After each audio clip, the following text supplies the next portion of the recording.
Hey, it's Rachel Cooke, your modern mentor. I'm the founder of Lead Above Noise, where we work with leaders and teams to build capability and confidence, to lead through change, and to drive their best results while keeping burnout at bay. And we'd love to partner with your team. So shoot me a note at rachel@leadabovenoise.com. Let's book a chat. Okay, so today's episode is one I'm really excited to drop into your ears. It's a conversation that I had with Linda Cohen, the kindness catalyst. This interview feels so timely for me as I keep talking to leadership teams who seem to be struggling with, well, feeling like kindness at work is missing these days. Like people are stressed and cranky, and we're all feeling a little mistrust and disconnection.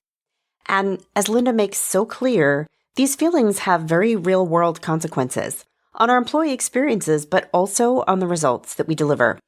Linda is a brilliant speaker and educator on the why and how of building kindness into our workplaces. I hope you enjoy our conversation. So Linda Cohen, the kindness catalyst, I am so delighted to have you. Welcome to the Modern Mentor Podcast. Thank you so much, Rachel. Happy to see you. So happy to see you. And I am so happy to learn about the work that you're doing regarding kindness in the workplace, because I will tell you, I know I am hearing just a tremendous amount about this in my client work these days. People are feeling this sentiment. I certainly do most of my work here in the US. We're recording this in early 2025. It's been kind of crazy times here.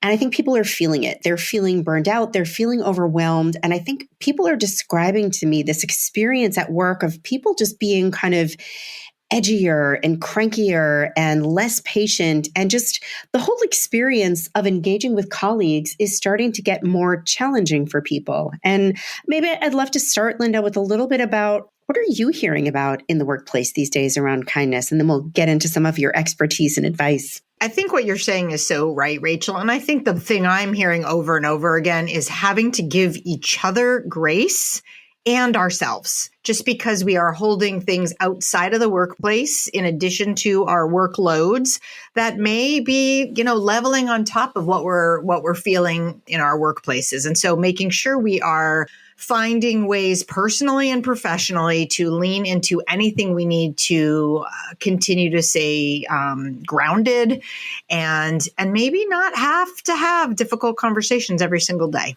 Yeah, that's totally fair. So, Linda, you have been doing this work in the realm of kindness for quite some time now, right? Should we say at least a decade? At least a decade, yes. Yeah. Okay. So things have changed a lot over the past 10 years. Tell me a little bit about what things were like in the workplace when you were first getting started, and what were some of the things you were focusing on back then? Oh gosh, you're asking me a question to go back a decade. I do think that while I felt like there was really this important value to discuss kindness, I felt then that it was a little harder to bring that topic to leaders. I'm not sure it was as accepted then. And there were certainly less people doing it a decade ago. And now I feel like there is this word kindness. And what does that mean in the workplace? And what are the characteristics of kindness? What does that actually look like when I am focusing on that, whether that's patience or resilience or integrity or compassion or composure, or, a lot of the different things we could break kindness down into. And why does that matter? And I do feel like I have more leaders now. I'm happy to say that my business is thriving. At some point, if I put myself out of business, then maybe we'll be living in the world that I envision I would like to live in. But until then, I feel like I'm at least happy that there are leaders and managers and organizations that are happy to begin focusing on this. And now that we're talking about why does kindness matter, and it impacts my productivity of my employees, their happiness, the bottom line of my organization, when they know all of that, then they really want to do more of it. Okay.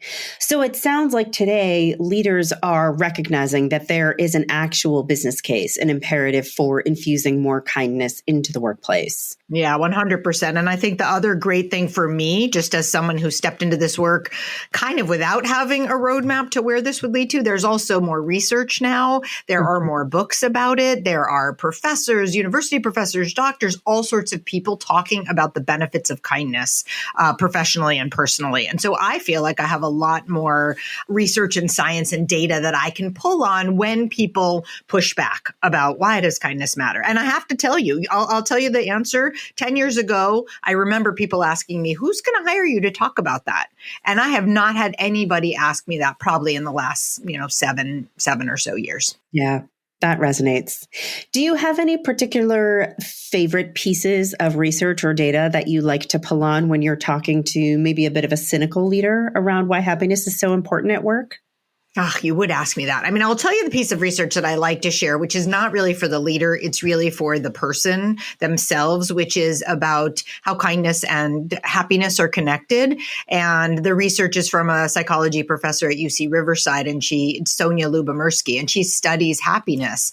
And the final piece of the research is that not only does our DNA impact our happiness and our living circumstances, but 40% of our internal happiness comes from our intentional actions.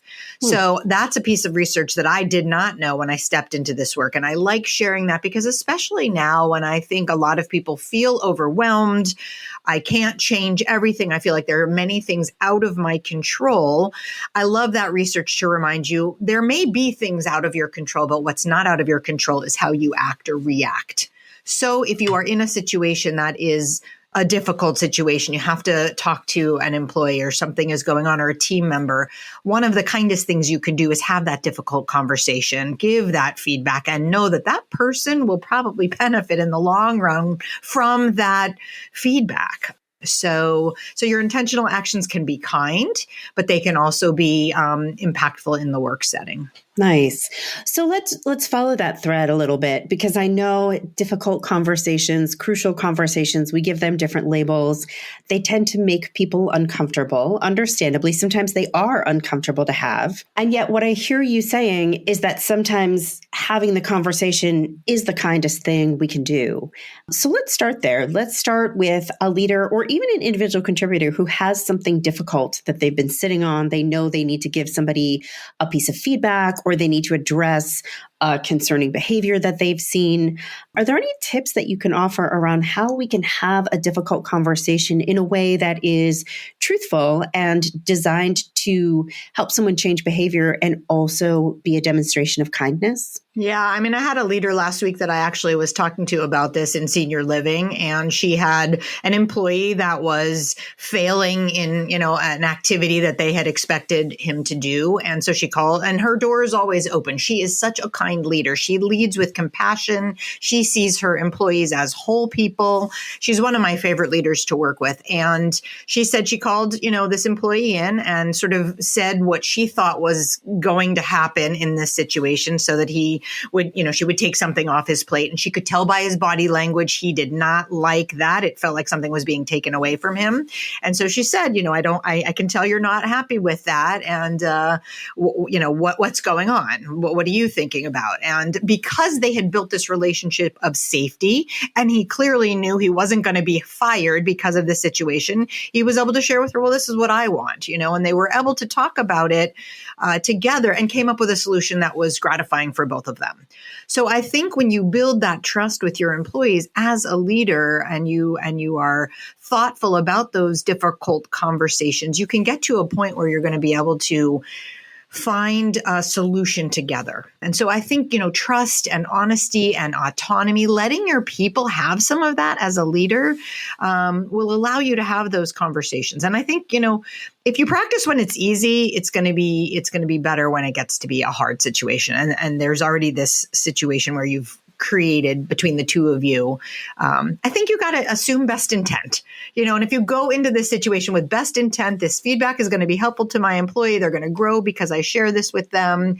And if it isn't taken well, how can we rectify that? I think all those things are really important. And it's not easy. I'm not going to say it's easy, for leaders, for the employee. But again, I think if you're coming from a heartfelt place, that's where you got to start. Yeah. And I think there were a couple of things that you just said that I want to pull through. They really resonated for me. Kindness doesn't necessarily mean giving somebody everything they want and only what they want. What I heard you describe in that example was that the leader was truthful. They were transparent and honest about the situation. And then what I also heard was they gave the other person space to have a reaction, to have feelings. And it sounds like in that case, they were able to reach a compromise. The reality, at least in my work, and I'm sure you've seen this as well, sometimes you're not able to compromise. Sometimes as a leader, you are just telling somebody something they aren't going to want to hear. And kindness doesn't mean shying away from that. Kindness means being transparent about it and giving them space to just have feelings, have a reaction, and maybe not be defensive about it. Is that a fair summary? Totally. Yeah. And if they do get defensive, you could listen as a kind leader. You could, repeat back to them what they are saying so they that they are heard. And, the outcome may still not be favorable for the employee. That is a possibility. However, if it's something where, there's going to be some time you have to work on a behavior, we're going to have to come back to this. Hopefully, if it isn't right now that employee realizes that leader helped me be a better employee, be a better listener, be a better manager, whatever it is, sometimes those conversations you're not going to know the results right now. You're going to have to wait 6 months, a year or something. And of course, if there isn't a change in behavior, that person may not last in a culture that you are trying to create that is a kinder culture. You may end up having to let them go and cut your losses because that person isn't the right fit. And if you have one person in an organization who is toxic and bringing in that negativity, that's going to spread, and you and your other employees are going to feel it and notice it. And it's not going to be a good fit in the long term for you. So Absolutely.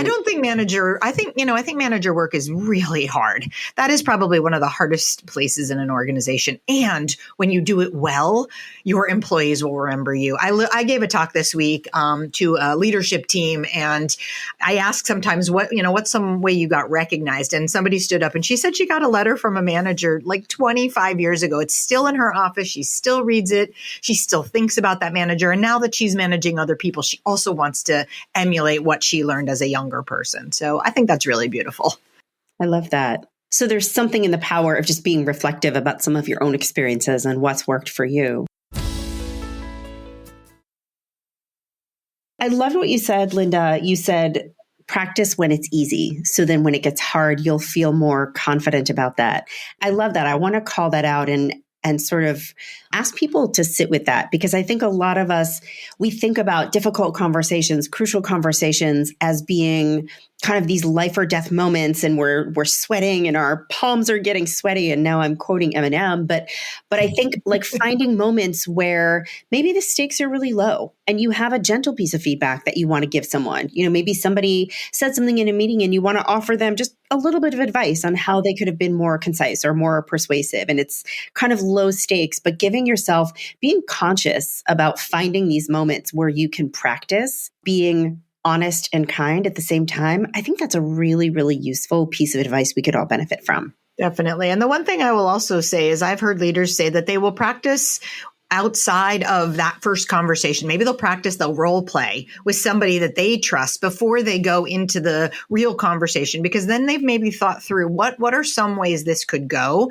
And now I have some thoughts about how I can handle this if it goes in this direction or that direction. I think you're going to get better at that. And I like the idea of, like you said, practicing when it's less high stakes for you. I love that. All right. So we've tackled a little bit around difficult, maybe one-on-one conversations, but I know you just said you talk to leadership teams. I know you work with organizations. You used the word earlier, toxic. And that is certainly something that's been coming up a lot lately. Toxic cultures, toxic leadership. And I'd love to talk to you just a little bit about how you approach the topic of kindness at more of an organizational level. So if leaders in an organization are looking around and recognizing, we are kind of lacking in kindness and trust and patience and insert your own words. And we want to try to shift our culture of kindness, but that feels a little soft and squishy and kind of up in the clouds. Where do we start? What's a first step that you might advise a leadership team to take? Yeah, I mean, I think the first step would be to come together and have a conversation around why kindness matters. And I do have I have a slide in my slide deck, which is a big elephant. And I put that up if I'm being pushed back about why the leadership team is not going to think that kindness is important. And then I show all of the articles from Forbes magazine, HBR, SHRM, all of the places that are showing why and how kindness matters. They just kind of go by really quickly as I'm giving a thought process to why this word kindness. And I think when you say kindness does break down to trust, respect, autonomy, I have over the years thought about the different ways that this idea can manifest. And I think the conversation has to start if you have a culture that is not where you want it to be, and you do think that the leadership is what's impacting that, you have to start with the leadership and you have to have buy-in from them so that they are saying, okay, this is a culture we want to look at collectively. And then you can, talk to your middle managers, your frontline staff, which is the fun thing that I get to do when I work with an organization that really buys into this. We want to change a culture. That's where we usually start, is at the leadership level. And then we bring it throughout the organization. And, there are shifts in retention and reputation and recognition and being able to recruit great talent if you have a culture that really is focused on that. Absolutely. So let's imagine now you've got a leadership team, they're bought in, they've come together and they agree, you know what, we need to start to make some changes. What are some of the kind of behavioral shifts or the early actions that you might suggest that leaders experiment with in order to try to shift the culture? Yeah, I think it's, you use some words that I would use in terms of difficult conversations or communication. I would say being transparent, being honest, being, things that are going to be beneficial. I think coming to your team and saying, this is the culture we want.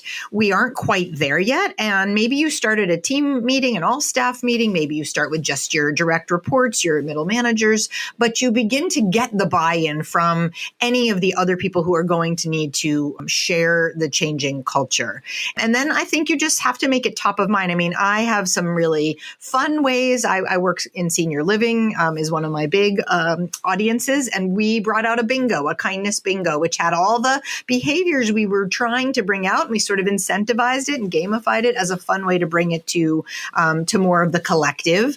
And that has worked really well, being able to continue to have the conversations regularly, I would say, at team meetings with, whether it's an icebreaker, it's recognition, it's a characteristic of kindness we want to focus on this month. I have bite-sized kindness tips that I share with clients. So a lot of different ways to really help begin the conversation. I don't think kindness it's not a surprise to people. I think once we start focusing on it and talking about it, how it can make a difference, how people can feel differently in a culture that is accessing that. So it's really just finding the people who are going to be your leaders and your catalysts and your ambassadors and helping, fuel them to be able to be out there sharing more of it. And there's a lot of research about this now too, in different ways, smiling at someone, saying hello, that is so simple. And that's like a hospitality trick. And now there are like healthcare organizations and lots of other organizations that are using that 5-10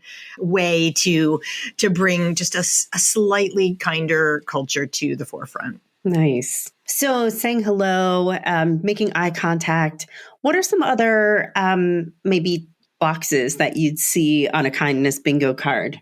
Yeah. Saying hello to the person you struggle with was kind of a fun one, because I did have a manager tell me that her front desk person, was so excited to do the bingo card and said, I can't do this one because the person I struggle with I just cannot smile at them. Well, in the end, she decided to start smiling at them. And about 3 days later, she came back to the general manager and she said, oh my goodness, something crazy happened. She's smiling back at me.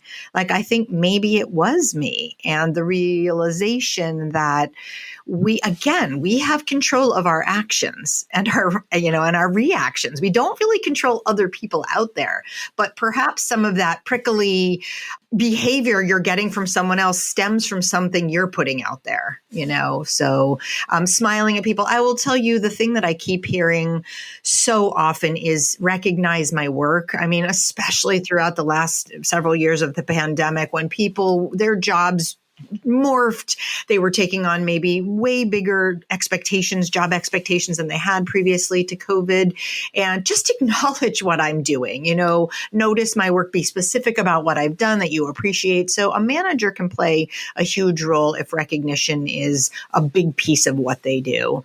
And also, the other thing is check on me, check on me. I think it became a big kind of conversation. People are holding a lot right now, whether it is caregiving or external stresses. And I come to my job and I can't leave everything at the door because there are things going on for me outside of my workplace that are really impacting me. So when a manager knows that and is conscious of that, that can make such a big difference. And it can for fellow team members too. So I actually teach that it's not just the leaders that make a culture. It's employees to each other. It's employees to the customer, and it's the customers back to the employees. So having great ways to get feedback from your clients or your customers and making sure your employees hear that when they get complimented. I always say to start recognition at the beginning of a meeting. Don't wait till the end, because I think that sets a tone as well. And I think that's one of the ways you can be honest and transparent about the behavior we want to continue to have more on. That's great. I love that. So if I'm tracking, I've got smile, I've got say hello, I heard you say ask for feedback. I think that's a really powerful one.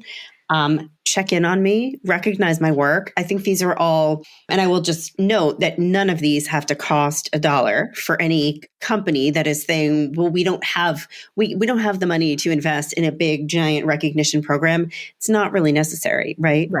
Right. I would add from my experience and leaders that I work with, one of the biggest acts of kindness that I see is when leaders start with a question instead of a directive, right? And which is sort of a passive way of recognizing it's if I'm the leader, it's my way of saying, I value your opinion and your input before I'm telling you what to do.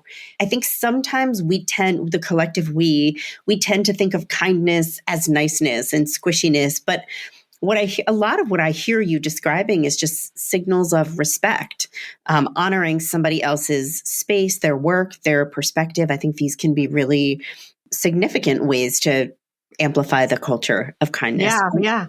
And I think what you just said is a great addition, because I think you have younger generations getting into the workforce. You have people who've come through a pandemic, so their beginning of their maybe careers is very different than it was for the leaders who might be leading them, whose 20s or 30s were a totally different experience. And maybe you have people from different walks of life or different cultures embracing that and asking for feedback and valuing that. Wow, you have a different perspective than I do. And maybe honoring that. I heard so many incredible stories about companies that had to adapt during the pandemic. And that makes an employee feel valued. I'm part of something bigger than me. And if I give a suggestion and it's taken, there's a lot to be said about that for an employee. So I like that addition you had. So, I hear a lot these days, Linda, from leaders who are saying things like, I get it. I get that retention matters and engagement matters. Sure. But the stakes are high. I just feel like the pressure is on. Our clients are expecting more, our customers, our shareholders, and I need more from my team. And I know I'm supposed to be kind, but I'm so focused on results. And I'm worried that if I'm too kind, it's going to diminish how hard people are working, or it's going to soften us. What would you say to a leader who terribly would sound like what I just sounded like?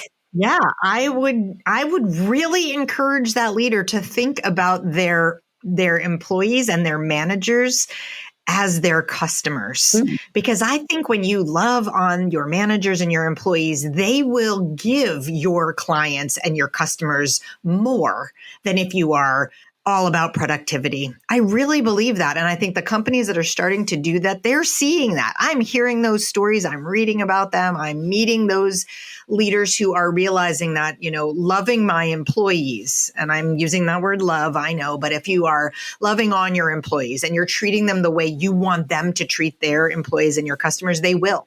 they will.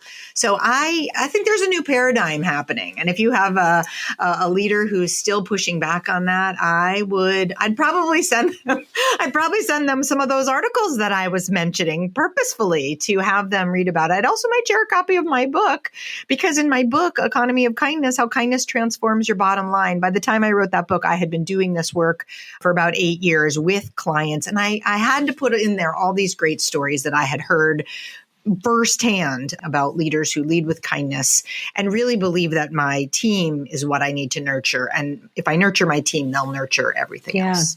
Do you have any examples that you can share, obviously anonymously, maybe of a client or an organization that you worked with where kindness was low and they implemented some of these recommendations and there was some sort of impact to their business? Yeah, I mean, one of my clients, I'd say their retention has improved. I think the percentage was 12% less turnover in the time we've worked together. Certainly, the people who are not able to buy in to the philosophy have kind of moved on.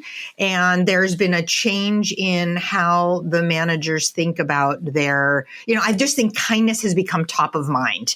And we've kept it dripping, top of mind for a couple of years. And I think that has made a difference for how people manage each other, how they take care of themselves as well. And I talk about that in my work as well as, if you are, in fact, I said this week at a leadership meeting and I could see some eyes in the audience going, oh, she's right. It was like, as a leader, if you have no boundaries around your own self-care, if you work 24/7 and you go on vacation and you have your phone, your employees are going to think that that's how they have to work too. So I think kindness to self as a leader is a way to show it and be a role model to your employees. And also, if you're struggling, get help and get it publicly so that your team can know that they can too. I think I've actually been paying attention. I know we're kind of at the end of our podcast time together, but I have heard some younger employees talking about the role models for mental health that they are finding are different role models than we might have had in a middle-aged kind of population. And so it's good because they're addressing that fact that a lot of people are struggling with mental health right now, and they're getting help for it, and they're being public about it. Nice. And what about for an employee? We'll just maybe land here. For an employee who isn't necessarily in a leadership role, they aren't necessarily looking to role model things, but maybe they are struggling with feeling unsuccessful or maybe a little bit of imposter syndrome. How do you encourage people to show kindness to themselves? Any suggestions there? Yeah, I laugh because the imposter syndrome is something I know you and I have spoken about. And I think, every time I have a conversation, imposter syndrome, confidence, I think that continues to evolve as you evolve professionally, but I don't think it ever goes away. So I would encourage an employee, if there are topics that you aren't, you don't feel like you're there yet, get a book about them, watch videos about them.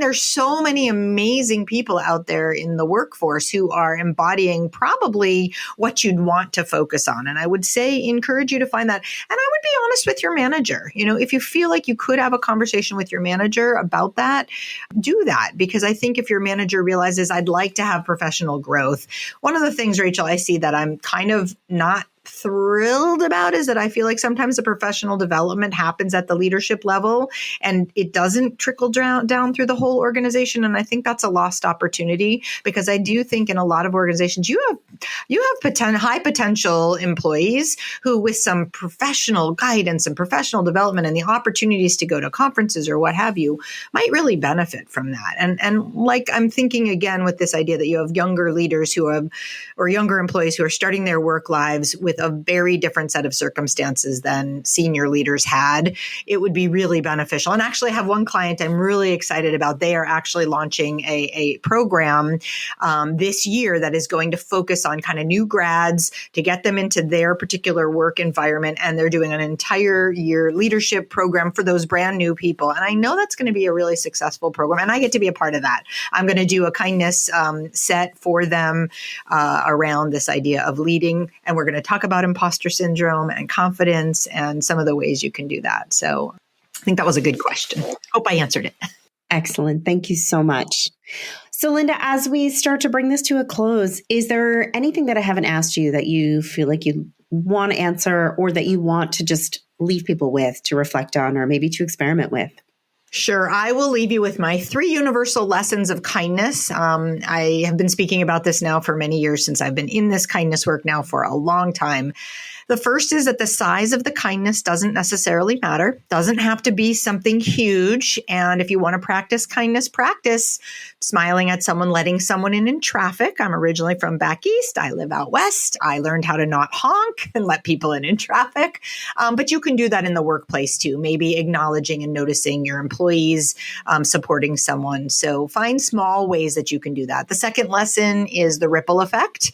And I encourage people to consider, if you hear good news, if you see stories that you are inspired by, share those. Use your social media and any platform you have in the workplace or personally to share good news. I think there's really a push now that people want to know that kindness is happening. And I promise you, it is happening. It's just not what's getting amplified. So that's one way you can begin to ripple out these great stories that are all around us. And then the final thing is just about giving kindness and receiving it.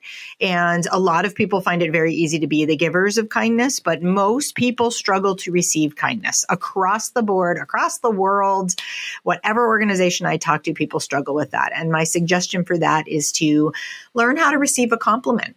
When someone gives you a simple compliment, just say thank you. Don't diminish it. Just receive it. And that's one, again, kind of a small way you can practice that so that you can receive something bigger if and when you have a medical emergency, health emergency, loss in your life, which will happen if you're having a human life.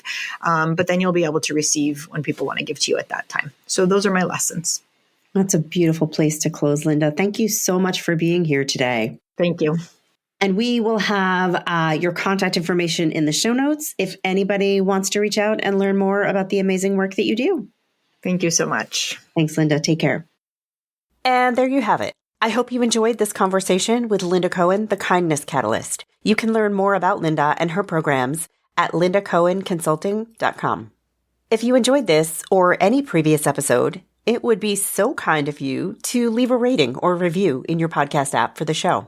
And if you'd like to connect one-on-one, even just to hit me with a question, reach out anytime at rachel@leadabovenoise.com. Join me next week for another great episode. Until then, visit my website at leadabovenoise.com if your workplace could use an activation boost, a boot camp, a keynote, a pulse check, you choose. You can follow Modern Mentor on Apple Podcasts, Spotify, or wherever you listen. Thanks so much for listening and have a successful week. Modern Mentor is a quick and dirty tips podcast. It's audio engineered by Dan Firebent. Our director of podcasts is Brandon Getchis. Our podcast and advertising operations specialist is Morgan Christensen. Our digital operations specialist is Holly Hutchings. Our marketing and publicity associate is Davina Tomlin. Our marketing contractor is Nathaniel Hoops.